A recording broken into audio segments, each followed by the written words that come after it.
जय गुरुदेव जय गुरुदेव। दूरदर्शी राजा। किसी नदी किनारे एक नगर आबाद था। नगर में एक राजा का राज था।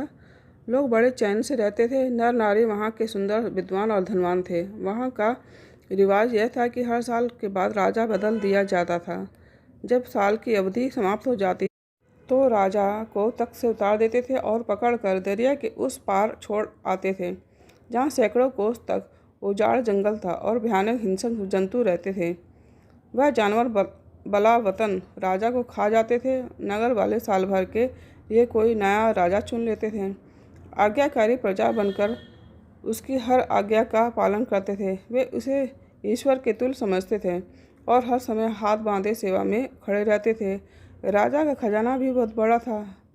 राजा हुकूमत के अंतिम दिन तक जितना चाहे उतना खर्च कर सकता था।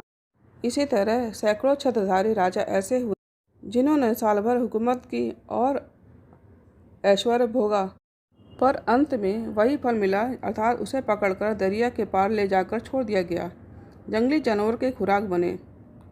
एक बार एक राजा जब गद्दी पर बैठा तो उसे राज तिलक के दिन से ही चिंता ने आ घेरा।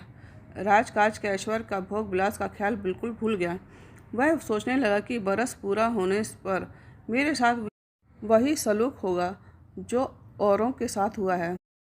मुझे इस मगरमच्छों से भरी नदी के पार छोड़ दिया जाएगा, इसलिए इसका कुछ उपाय करना चाहिए। इसी चिंता ने उसने खाना पीना हराम हो गया, नींद हराम हो गई।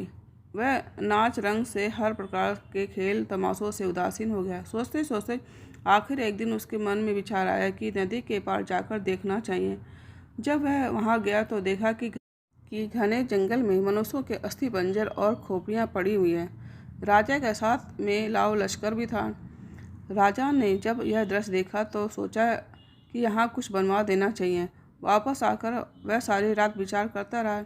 सुबह दरबार लगा तो वह भी इसी बात को सोचता रहा। राजा ने मंत्री को हुक्म दिया कि नदी के पार जो जंगल है उसको काटो और 5 कोस के घेरे में सुंदर किला बनवाओ, जिसमें एक सुहाना बाग हो और बाग के बीच में एक सुंदर महल बनवाया जाए जो अद्वितीय हो।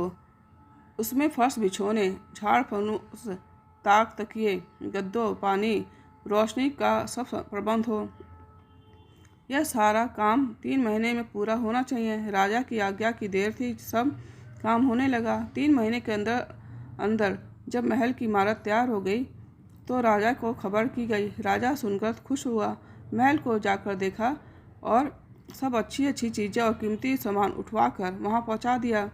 इसके बाद राजा काम तो करता रहा, पर अलेप होकर उसे हर समय यह ख्याल रहता कि उसे वहाँ जाना है और मेरे राज की अवधि पल पल छीन रही है। नदी के पार जब किला, महल, बाग सब कुछ बन गया तो राजा ने महल और किले के आसपास 6 गांव की आमदनी उसके साथ कर दी और लिख पढ़कर शाही मुहर लगा दी। उस राजा का एक जिगरी दोस्त था जो सच्चे दिल से उसका हित चाहने वाला था। राजा ने उसे बुलाया और दरिया के पार के सारे इलाके सूबेदार नियुक्त कर दिया। बहुत सी सेना उसके साथ कर दी और किले में कई वर्ष के लिए रसद भरवा दी। यह सारा काम 7-8 महीने में पूरा हो गया तो राजा ने सुख की सांस ली। सारी चिंता दूर हो गई, मन का भय शांत हो गया। अब आनंद ही आनंद था। वह अपना काम कर चुका था। अब साल पूरा हुआ तो परंपरा के अनुसार सब अमीर, वजीर और दरबारी आए और राजा को तख्त से उतार कर नदी के पार ले चले।